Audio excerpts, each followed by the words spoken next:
Good afternoon, Miss Rhea. Good afternoon, ma'am. Okay, Miss Rhea, can you tell me about yourself? My name is Rhea Labnao. I live in Bangalore, Codingley. I'm a single mother. Okay, I have few questions for you to answer, so let's start. Why do you want to work as a maid? I want to work as a maid to help my parents and my children. Why you choose Malaysia when there is a lot of other country? Malaysia is a beautiful country. How are you qualified for this job? I am honest, hardworking, and physically fit. May I know what is your education level is? I'm a college undergrad, ma'am. What is your recent working experience? I'm a sales clerk at Gaisano City, Pasig. Have you worked abroad before? No, ma'am. Do you have experience of taking care of baby? Yes, ma'am, my nephew and my children. Okay, so you are the one who take care of your own children. Yes, ma'am. What about elder people? Do you have experience at taking care an elder or older people? My grandmother, ma'am. How old is your grandmother when you take care of her? 82 years old, ma'am. 82 years old. Do you have any other special skills? Yes, ma'am, cleaning and cooking. Are you willing to learn new skills? Yes, ma'am. Are you willing to work with a family where the mother-in-law or any relatives stay together? Yes, ma'am. Currently, are you still working now? No, Do ma'am. you know how to cook? Yes, ma'am. What sort of food can you cook?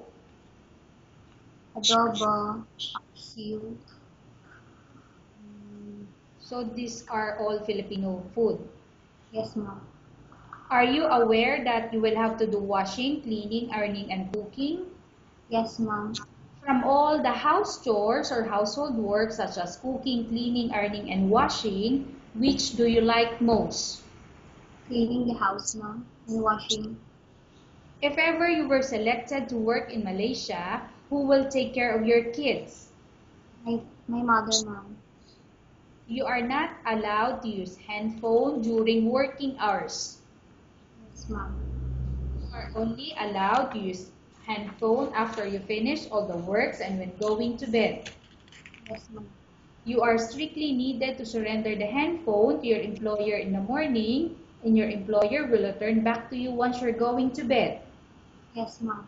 If ever your employer finds out that you're abusing your handphone and it's affected your work performance, your employer will confiscate your handphone and you're not allowed to hold it anymore. Instead, your employer will allow you to call to your family 3 times in a month. You're only allowed to bring normal phone and you're not allowed to bring smartphone. Are you agreed for the terms and condition? Yes, ma'am. Are you agreed to the rules and regulation for the handphone? Yes, ma'am. How many years is the contract as you agreed and understand? 2 years, ma'am. Can you describe for me your ethics or your attitude? I am hardworking and honest. How can you assure to us that you will work hard in Malaysia? I assure that I will finish my contract because I want to su- support my family needs and Go ahead. give them a better future. Okay. Can you promise not to use the telephone without the permission of your employer? Yes, ma'am. Can you promise not to put on makeup but to dress properly while work? Yes, ma'am. Can you promise not to invite friends and relatives without the consent of your employer?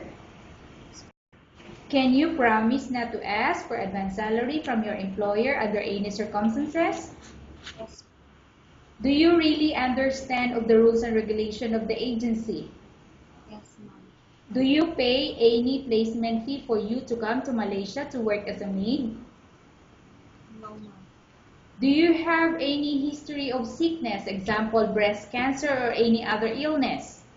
No, ma'am. Do you suffer from any skin diseases, allergy or physical defect? No, ma'am. Have you suffered from any serious illness? No, ma'am. Do you smoke? No, ma'am. Have you undergone any operation? No, ma'am. Are you medically fit? Yes, ma'am. Are you in any medication? No, ma'am. Are you allergic with any food? No, ma'am. Are you prepared to work for the employer of any race? Yes, ma'am. Are you prepared to eat the type of food taken by your employer? Yes, ma'am. Are you afraid of being left alone in the house? No, ma'am. Are you afraid of dogs or other pets? No, ma'am. Can you promise to work according to instruction from your employer? Yes, ma'am. Do you have any immediate family working in Malaysia? No, ma'am. Okay, Miss Rhea, we have finished our question section. Let's go to case study. I have a case study for you and want you to answer me truthfully. Upon arrival in Malaysia within 6 months, if ever any of your family members pass away, what will you do? Will you continue to work till finish your contract or you will go back? I will finish my contract. Tell us about yourself and why do you want to work in Malaysia as domestic helper?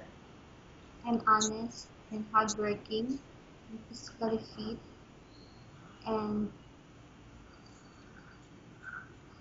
Okay.